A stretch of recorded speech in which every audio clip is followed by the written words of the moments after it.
Bonjour à toutes et à tous. Bonjour tout particulièrement aux responsables associatifs, aux professionnels, aux personnes en situation de handicap qui se trouvent parmi vous.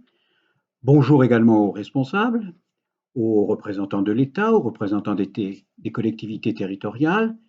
Et puis un bonjour tout particulier pour Monsieur Minet, à qui cette année je fais faux bond, contrairement aux 2 années précédentes, mais un événement important que je dois honorer m'empêche d'être aujourd'hui parmi vous. Croyez que je le regrette beaucoup. C'est donc au moyen de cet enregistrement que nous allons, si j'ose dire, échanger. Nous allons faire un point d'étape et nous allons mettre les choses en perspective. Mais tout d'abord, ce que je vais vous expliquer, ce que je vais vous exposer, je vais le faire à la lumière de mes expériences personnelles. J'ai été, pour commencer, pendant de nombreuses années, directeur adjoint, puis directeur général de l'UNAPI. Après quoi, le président Chirac, qui avait décidé de faire du handicap une des priorités sociétales de son deuxième mandat, le président Chirac m'a nommé délégué interministériel aux personnes handicapées. C'est l'époque où on a refait la législation, etc. J'y reviendrai dans le cadre de mon propos. Et puis aujourd'hui, je suis inspecteur général des affaires sociales. Je le suis depuis 2009 et aujourd'hui, je suis détaché auprès du défenseur des droits, auprès de Jacques Toubon, comme adjoint en charge de la lutte contre les discriminations et la promotion de l'égalité. C'est à la lumière de ces 4 expériences professionnelles que je vais vous tenir mon propos.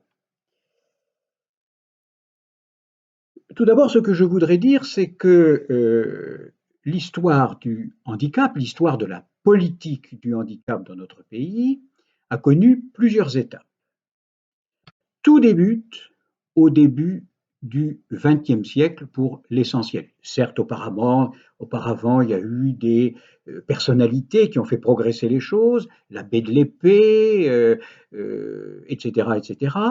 Mais tout commence véritablement et de manière décisive au début du XXe siècle.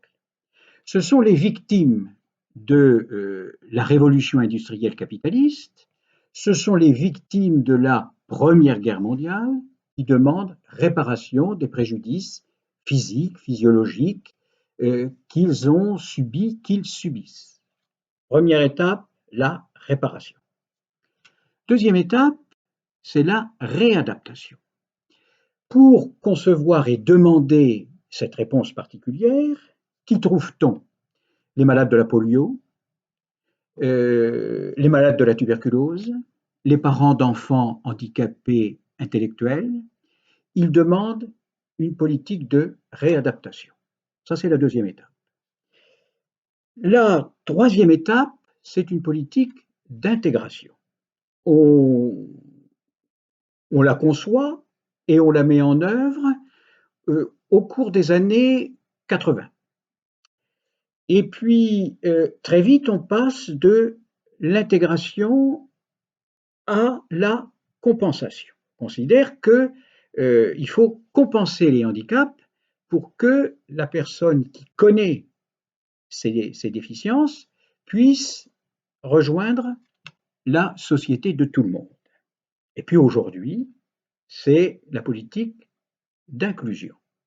Si on peut avoir aujourd'hui une politique organisée autour du principe de l'inclusion, c'est en raison de tout ce qui a précédé. Et pour l'essentiel, les initiatives sont davantage venues des intéressés eux-mêmes au travers de leurs associations que des pouvoirs publics. Les pouvoirs publics ont très souvent embrayé sur les demandes et les besoins des personnes en situation de handicap. Voilà donc un premier point important. La réparation, la réadaptation, l'intégration, la compensation, l'inclusion. Quand on parvient à ce moment de l'explication, il faut rappeler très précisément de quoi on parle. Qu'est-ce qui est à l'origine du handicap? Il y a deux causes à la production du handicap. Il y a une cause que l'on va qualifier de personnelle, c'est la déficience, les déficiences que la personne peut connaître. Déficience intellectuelle, déficience sensorielle, déficience motrice, déficience psychique, déficience viscérale. Premier élément, la déficience. Deuxième élément, l'inadaptation de l'environnement. L'environnement, sur le plan culturel, c'est-à-dire l'image que l'on a du handicap dans la société, le rapport que l'on a avec le handicap dans la société, mais aussi tout ce qui concerne le déplacement, l'éducation, l'avancée en âge, etc., etc. Deux causes à la production du handicap. Là où les déficiences, l'inadaptation de l'environnement sous toutes ses formes. Par conséquent, il y a deux réponses à l'existence du handicap. À la déficience, on va répondre par la compensation. On compense là où les déficiences. Premier élément de la réponse. Deuxième élément de la réponse, l'accessibilité. L'accessibilité physique, l'accessibilité sociale, l'accessibilité culturelle. C'est extrêmement important de bien mesurer les deux causes à la production du handicap et les deux réponses à ce handicap. Ensuite, on a vu l'histoire, on a vu les causes à l'origine du handicap, on a vu les moyens d'y répondre. Maintenant, ce que doit garantir la politique du handicap, c'est pour chaque personne handicapée une réponse qui soit adaptée, une réponse qui puisse évoluer et une réponse qui soit durable. C'est fondamental. On va du plus handicapé, depuis le polyhandicapé, le handicapé profond, jusqu'au handicap léger. Et chaque personne en situation de handicap doit disposer de la réponse qui correspond à la déficience ou aux déficiences dont elle souffre. Et deuxième élément, cette réponse adaptée, c'est une réponse qui doit pouvoir évoluer. Le handicap peut s'accroître ou il peut se réduire. Ça, c'est le premier élément. Et puis, cette réponse, il faut qu'elle soit évolutive, donc, parce que, ne serait-ce que du fait de l'avancée en âge, il peut y avoir apparition d'autres handicaps précisément correspondant au vieillissement. Et puis, enfin, une réponse qui soit durable. Ce triptyque est essentiel. Une réponse adaptée, une réponse évolutive et une réponse durable. Que cette réponse soit trouvée en fonction de la nature et de la gravité du handicap dans un environnement spécialisé ou dans un environnement semi-spécialisé ou dans un environnement ordinaire. C'est fondamental d'avoir cette stratégie pour inspirer et conduire les politiques publiques en direction des personnes en situation de handicap. Donc, nous avons vu l'histoire, nous venons de voir les trois objectifs. Quels sont les moyens juridiques dont nous disposons? Eh bien, c'est une série de textes dont je vais vous rappeler l'existence. Il y a eu les fameuses lois de 75, la loi d'orientation en faveur des personnes handicapées et puis la loi relative aux institutions sociales et médico-sociales. Il s'est agi d'un bloc de réponses législatives extrêmement important à l'époque, à l'époque, Jacques Chirac était Premier ministre. Pour œuvrer dans ce sens-là, nous avions comme ministre de la Santé Madame Veil, et puis comme secrétaire d'État placé auprès de Madame Veil, René Lenoir. Ça, c'était les principaux acteurs sous l'égide du président de la République de l'époque, Valéry Giscard d'Estaing. Ça, c'est un premier paquet législatif. Quelques années plus tard, en 1987, Jacques Chirac est d'ailleurs Premier ministre à l'époque, c'est la cohabitation entre François Mitterrand et Jacques Chirac. Nous avons une loi très importante à laquelle on se réfère encore beaucoup dans le domaine qu'elle couvre, c'est l'emploi. C'est là qu'on décide des 6% au minimum dans les administrations, dans les entreprises privées. C'est là que l'on établit le lien entre le monde ordinaire et le monde adapté. C'est une loi de juillet 1987 et c'est une loi importante. Ensuite, nous avons, à la fin de la législature socialiste qui soutenait le gouvernement de Lionel Jospin, nous avons la fameuse loi 2002 qui, elle, rénove tout ce qui touche aux institutions et aux services spécialisés, avec en particulier l'introduction de dispositions relatives à l'exercice de la démocratie à l'intérieur de ces établissements et de ces services. Je pense, compte tenu de l'évolution qui est intervenue depuis, compte tenu du concept d'inclusion qui aujourd'hui inspire les politiques publiques en direction des personnes en situation de handicap, je pense que cette loi pourrait être modernisée et adaptée à notre contexte d'aujourd'hui. C'est une loi importante. Je viens d'en signaler quelques caractéristiques essentielles, mais c'est une loi qui doit évoluer. Un certain nombre de dispositions seraient nécessaires pour que, parce qu'il ne s'agit pas de proscrire et de bannir les réponses spécialisées, ça dépend de la nature et ça dépend du degré du handicap. Mais sans doute faut-il réfléchir pour aller plus loin dans les efforts qui sont déjà accomplis pour faire de l'institution un moyen d'inclusion. Ça, c'est un point important du débat. Et je ne doute pas que les échanges que vous aurez au cours de cette journée porteront sur cet aspect de la situation. Et puis nous avons un autre texte fondateur, parce qu'il englobe la totalité de la question. C'est la loi du 11 février 2005. Là encore, le président de la République est Jacques Chirac, et c'est à ce moment-là d'ailleurs que j'occupe les fonctions de délégué interministériel aux personnes handicapées. C'est une loi fondatrice, tout est dit dans son titre. Loi pour l'égalité des droits et des chances, la participation et la citoyenneté. Tout le spectre des droits auxquels doivent pouvoir accéder les personnes en situation de handicap est dit dans ce titre.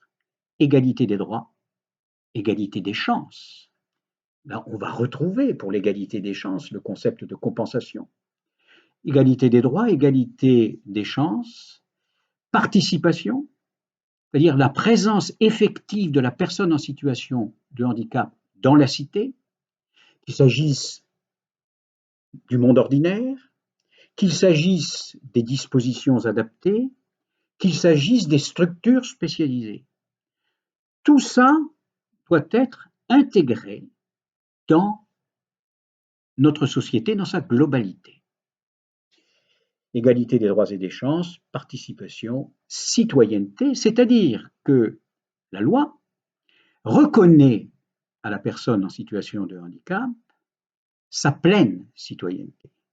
C'est une citoyenne, c'est un citoyen à part entière. Récemment, d'ailleurs, on a franchi une étape supplémentaire à l'initiative de l'actuel président de la République, c'est le droit de vote, avec évidemment à la clé de cette décision toute une série de dispositions à prendre pour accompagner l'exercice réel, libre, de ce droit de vote.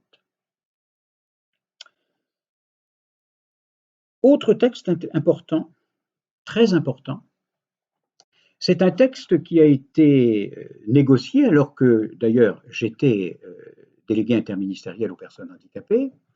C'est la Convention internationale relative aux droits des personnes handicapées.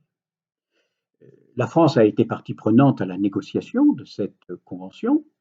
C'était un membre de mon équipe, j'étais donc à l'époque délégué interministériel aux personnes handicapées, c'est un membre de mon équipe, un conseiller social, Patrick Monoguero, qui participait aux travaux à New York, c'est-à-dire que la France, de par son expérience, de par son arsenal juridique, a contribué à l'adoption de ce texte et en contribuant à l'adoption de ce texte, la France a aussi réuni un certain nombre d'éléments qui avaient pu lui échapper, qu'elle pouvait reprendre pour améliorer encore son dispositif législatif et réglementaire. Voilà les grands textes qui régissent la politique du handicap. Avant de les rappeler, je précise que dans ses prérogatives, le défenseur des droits est en charge du suivi de la mise en œuvre de la Convention internationale relative aux droits des personnes handicapées. C'est l'organisme indépendant qui a été choisi au début des années 2010 par le gouvernement pour assurer le suivi. Chaque État signataire doit se doter, c'est une disposition formelle de la Convention internationale, doit se doter d'un organisme indépendant qui est chargé de suivre la mise en œuvre de la Convention. Et pour réaliser cette prérogative, le défenseur des droits a constitué un comité de suivi. Dans ce comité de suivi, on trouve le CFHE, le Comité français des personnes handicapées pour les questions européennes et internationales. Donc, au sein de cette instance, au sein de ce comité de suivi, le CFHE représente les personnes en situation de handicap, représente les familles concernées. Ensuite, vous avez le CNCPH, le Conseil national consultatif des personnes handicapées, qui lui représente la société civile. C'est indéniable, on trouve à l'intérieur du CNCPH, et ce sera le cas dans le cadre de la nouvelle instance créée pour se substituer à lui. Le CNCPH aujourd'hui, vous avez les associations représentatives de personnes handicapées, évidemment, vous avez les associations représentatives de familles concernées par le handicap, vous avez les professionnels du secteur, mais vous avez aussi les organisations syndicales, très important, vous avez aussi les organismes de recherche, vous avez aussi les différentes caisses de sécurité sociale, vous avez les organisations de recherche, pardon, si j'en oublie, mais c'est une véritable représentation de la société française. C'est-à-dire que très vite, en France, on a compris la nécessité de flanquer les pouvoirs publics d'une instance qui représente la totalité des sphères de la société concernées par le handicap, le CNCPH. Et donc, le CNCPH est représenté au sein du comité de suivi constitué et présidé par le défenseur des droits en ce qui concerne la Convention internationale relative aux droits des personnes handicapées. Et puis vous avez aussi, mais avec un statut particulier, qui est celui d'observateur, vous avez aussi la secrétaire générale du comité interministériel du handicap.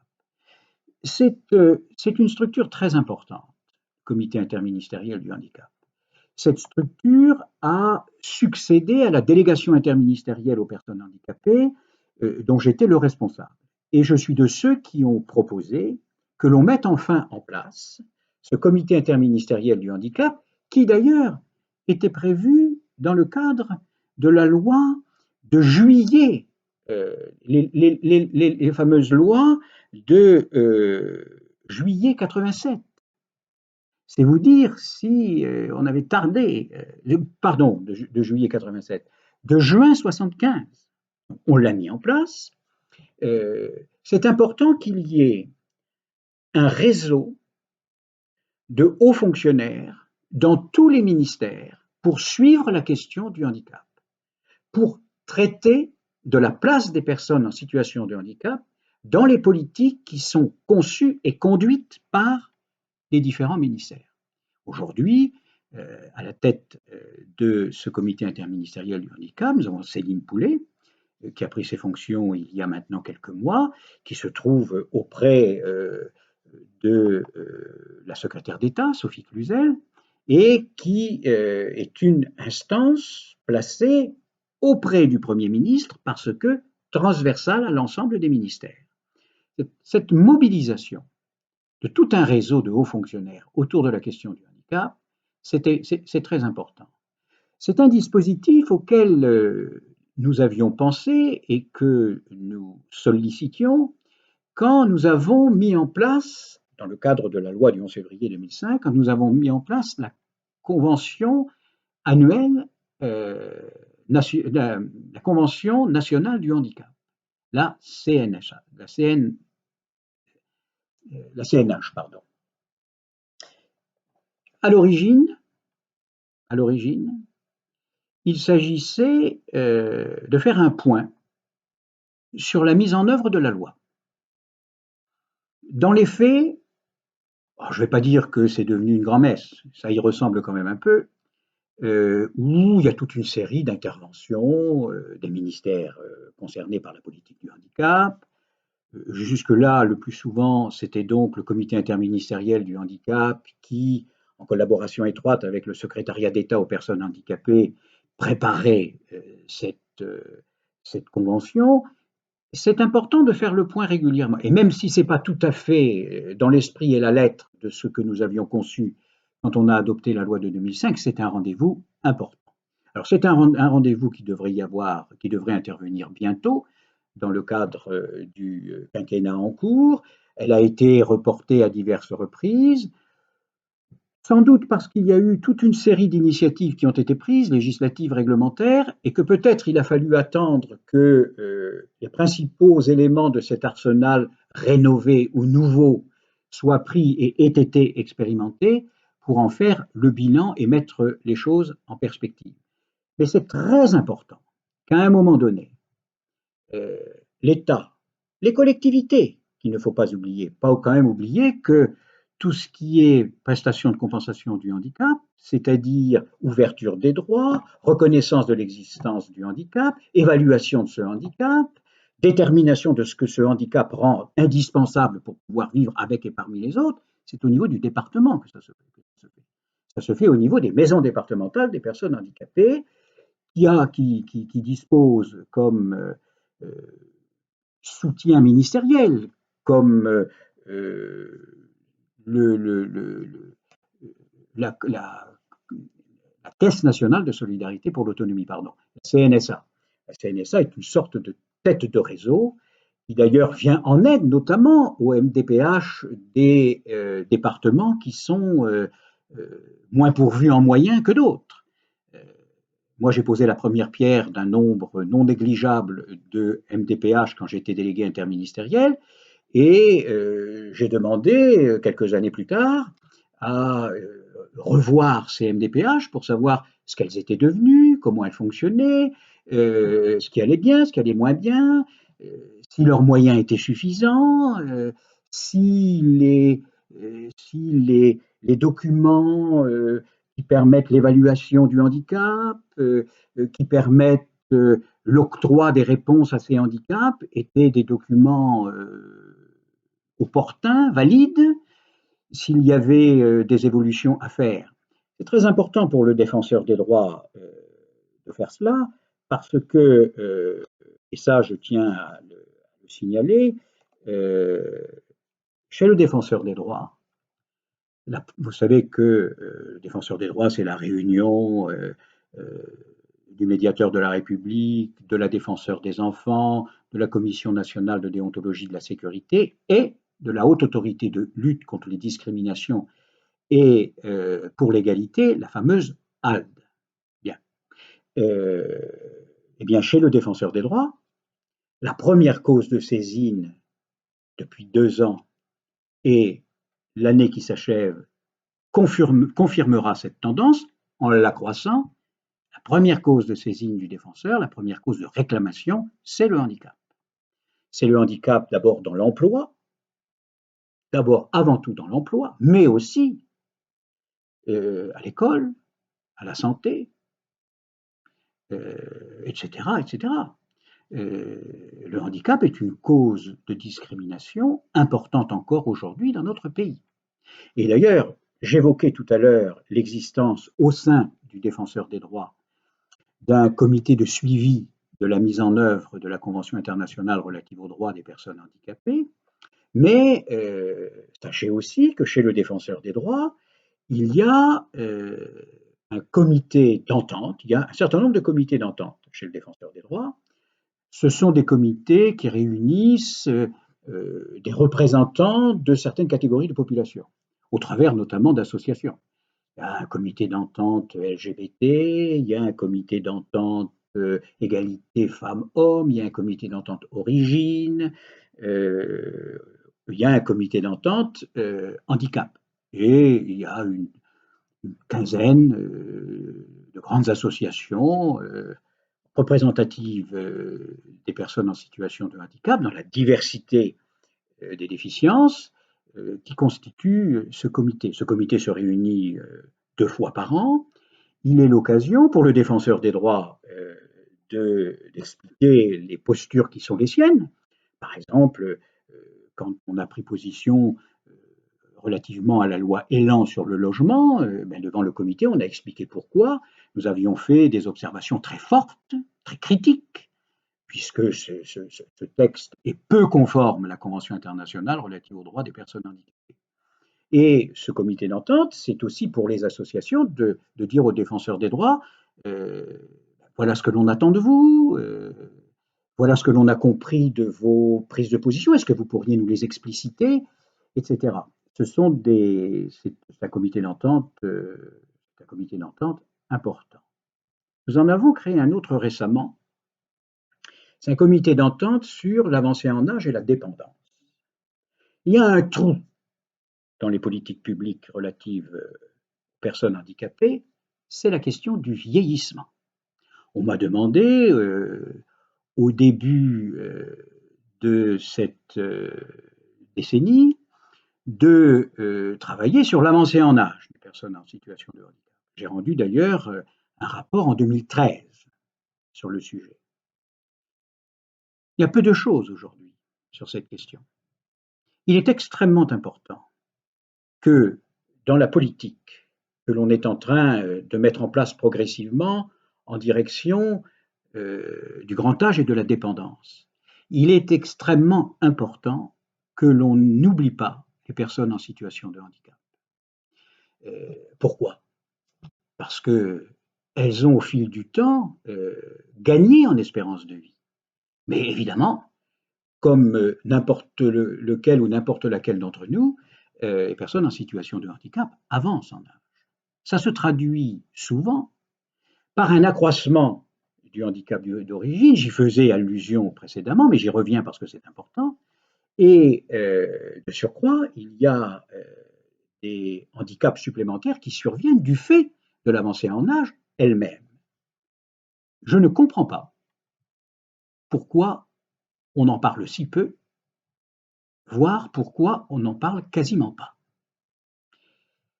L'avancée en âge et la dépendance qui peut survenir à un moment donné de l'avancée en âge exigent de recourir à une véritable stratégie, pas un plan. On en fait tellement de plans. D'ailleurs, quand on se met à évaluer les plans, ils ont peu de chances de survie. Il faut une véritable stratégie, parce que l'avancée en âge, ça s'anticipe. L'avancée en âge, ça s'anticipe comment? Il faut tenir compte du fait que des personnes handicapées vivent à domicile, que des personnes handicapées sont accueillies dans des structures spécialisées, qu'il va y avoir des modifications qui vont intervenir soit dans la famille, soit dans l'institution. Et puis, quand je dis que ça s'anticipe, c'est une question de mode de vie, de nourriture, d'activité physique. On sait bien qu'il y a un décalage entre les événements qui surviennent pour la population moyenne et les événements de même nature, mais qui surviennent pour la population handicapée. En règle générale, ça survient plus tôt. Donc, quand j'ai l'occasion de m'exprimer sur ce sujet, je lance un véritable appel.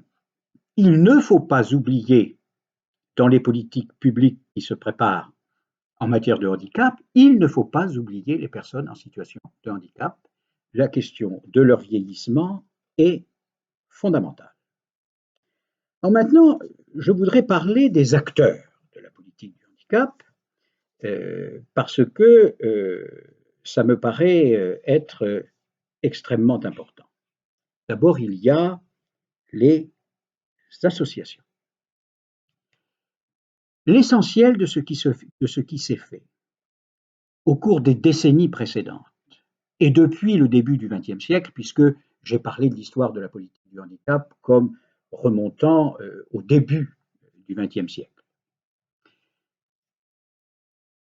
8 fois sur 10, les initiatives qui sont prises le sont à l'initiative des associations, à l'initiative des intéressés eux-mêmes.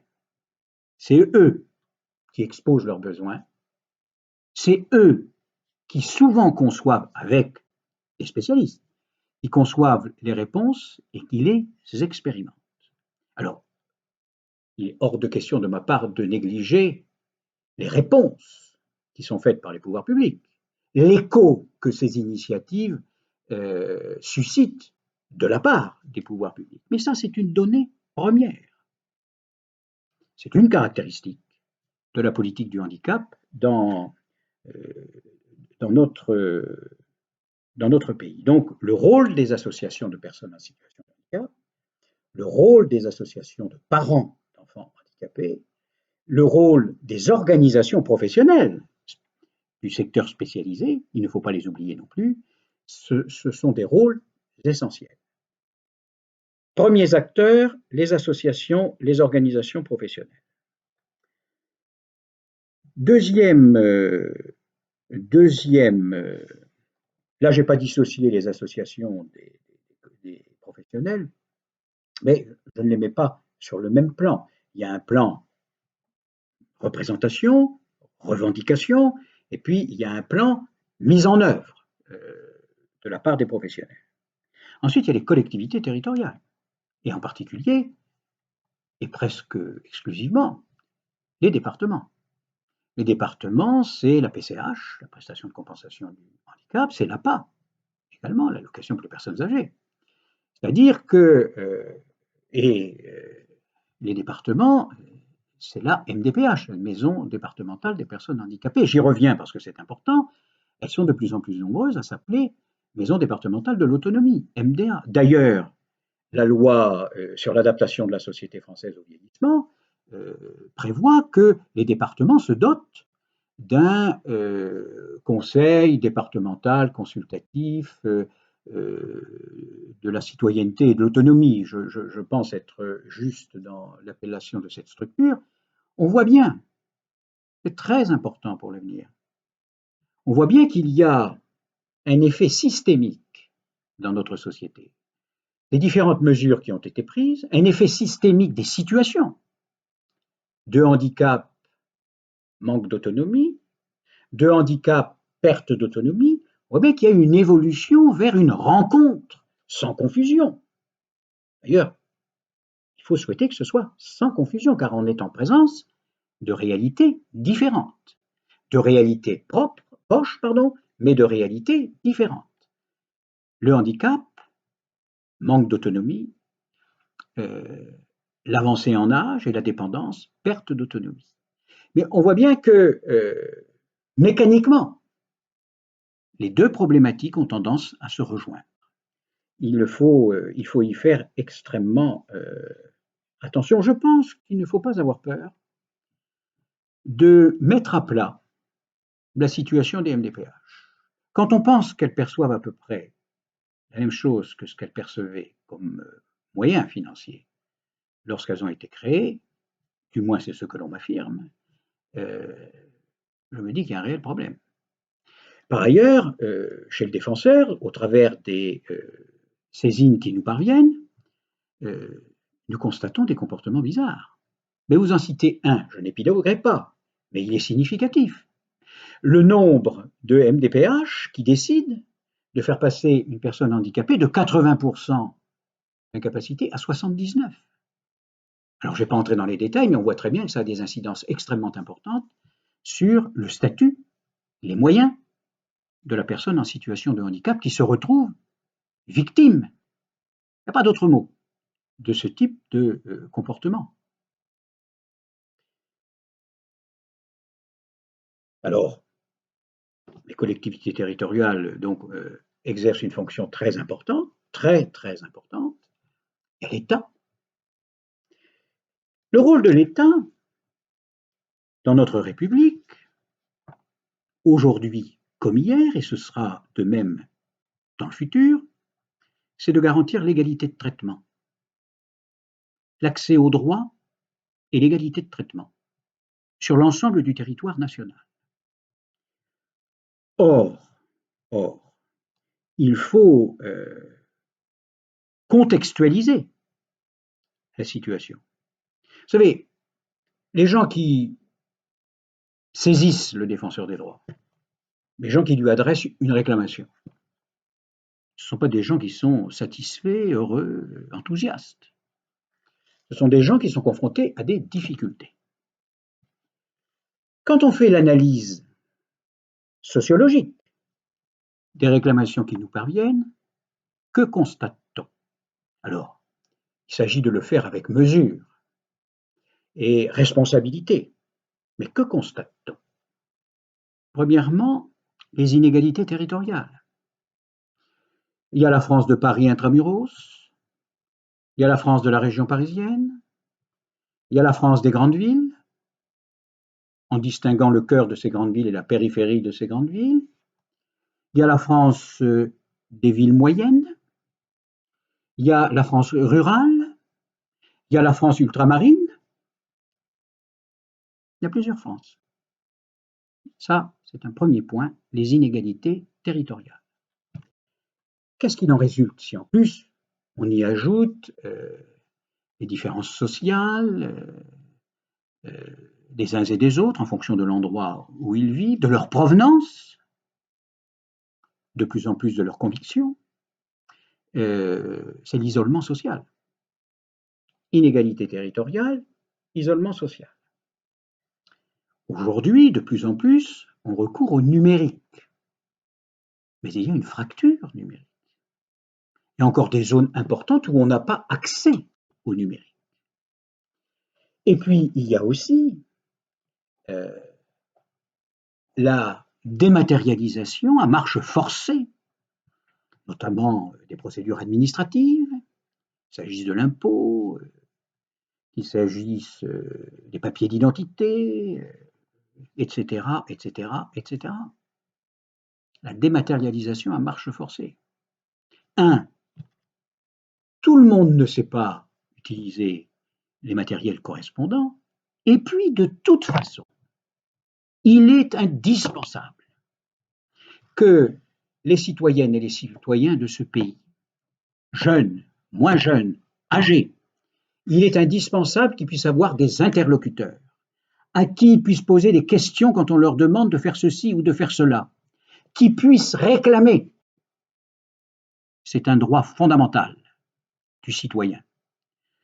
Aujourd'hui, nous sommes en train de nous égarer. Nous sommes en train de laisser sur le bord du chemin des populations entières. Donc, il ne faut pas... Tout ce que je viens de vous énoncer dans le cadre du contexte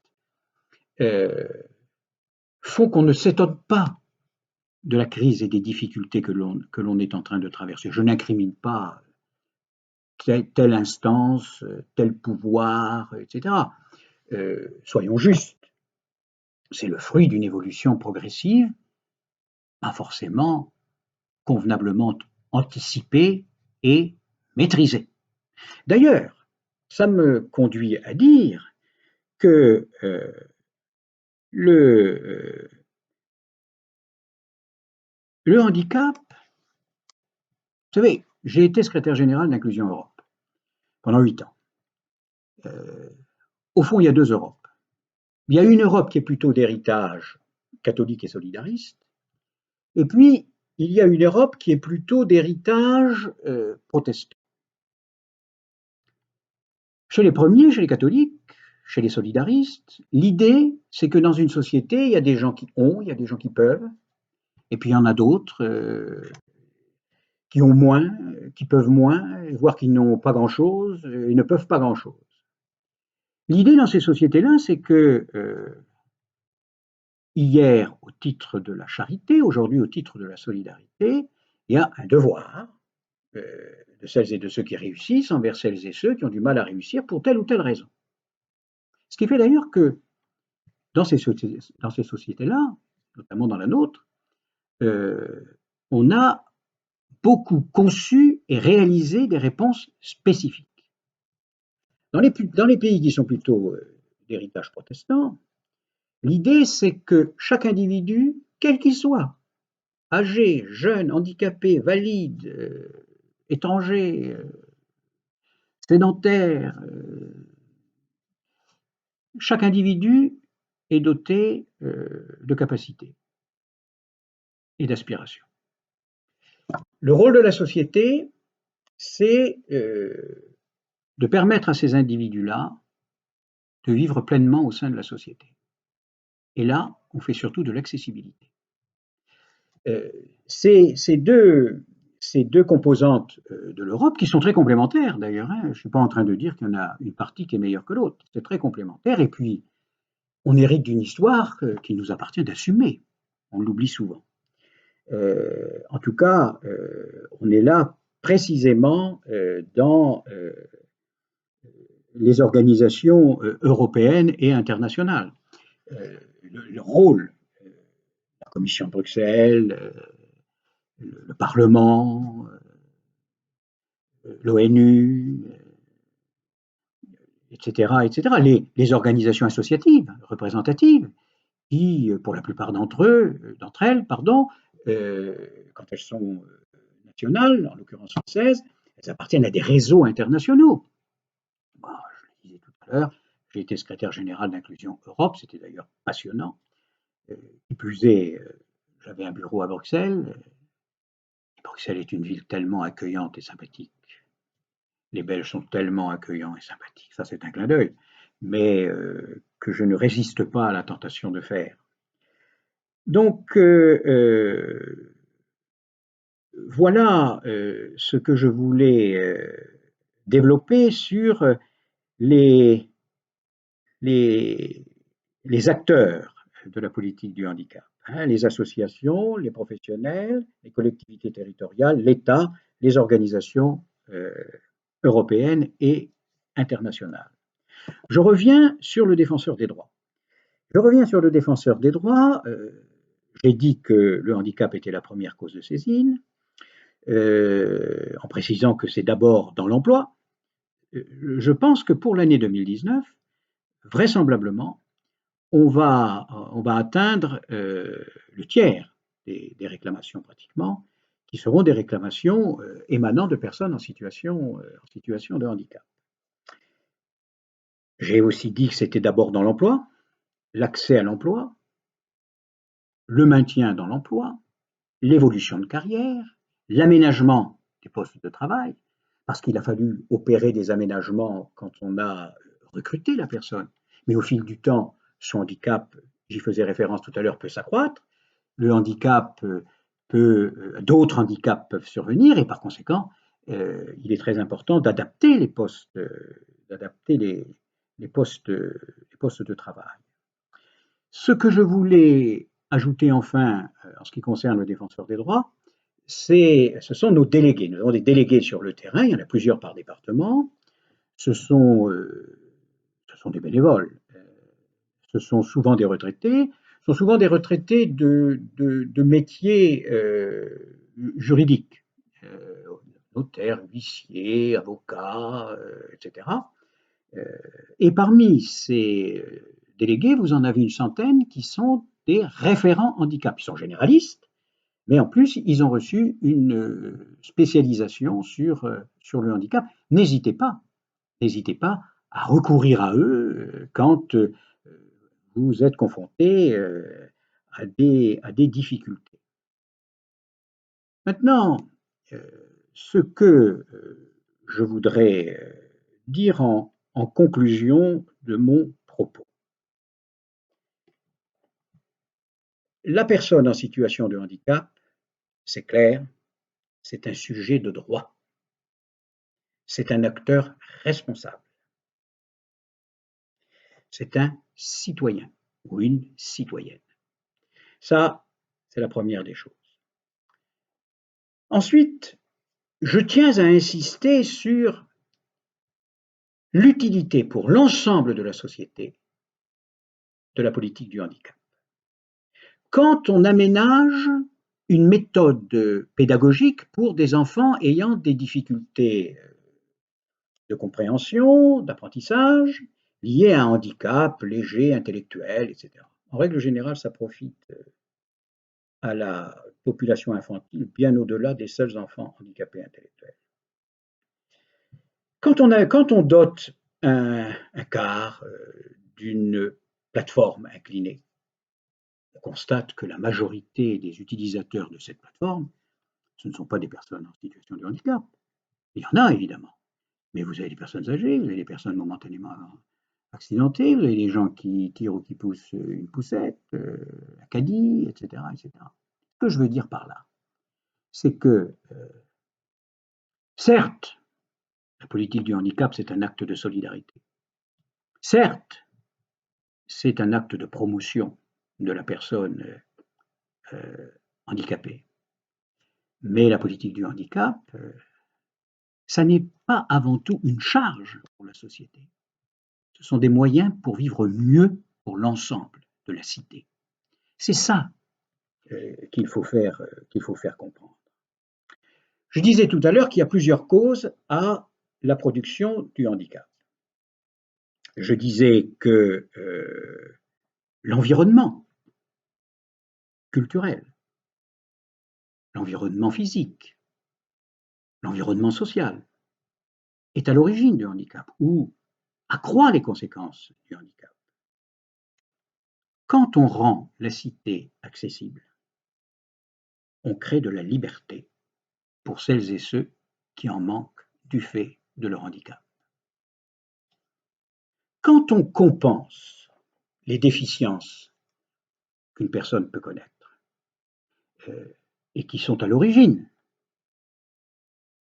du handicap, on crée de l'égalité.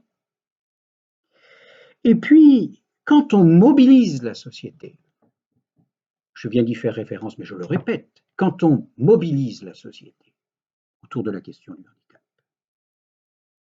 c'est du mieux-être pour l'ensemble de la cité. C'est de la fraternité. Donc, la politique du handicap, c'est une politique éminemment républicaine. Voilà, je vous ai développé les propos que j'aurais tenus si j'avais été parmi vous, mais que j'aurais tenus directement. J'espère avoir retenu votre attention. J'espère avoir répondu aux attentes des organisateurs, et en particulier de M. Minet. Et je vous salue toutes et tous, et je souhaite bon vent à chacune et à chacun d'entre vous, avec un regard particulier en direction de nos concitoyennes et de nos concitoyens porteurs de handicap. Au revoir et merci.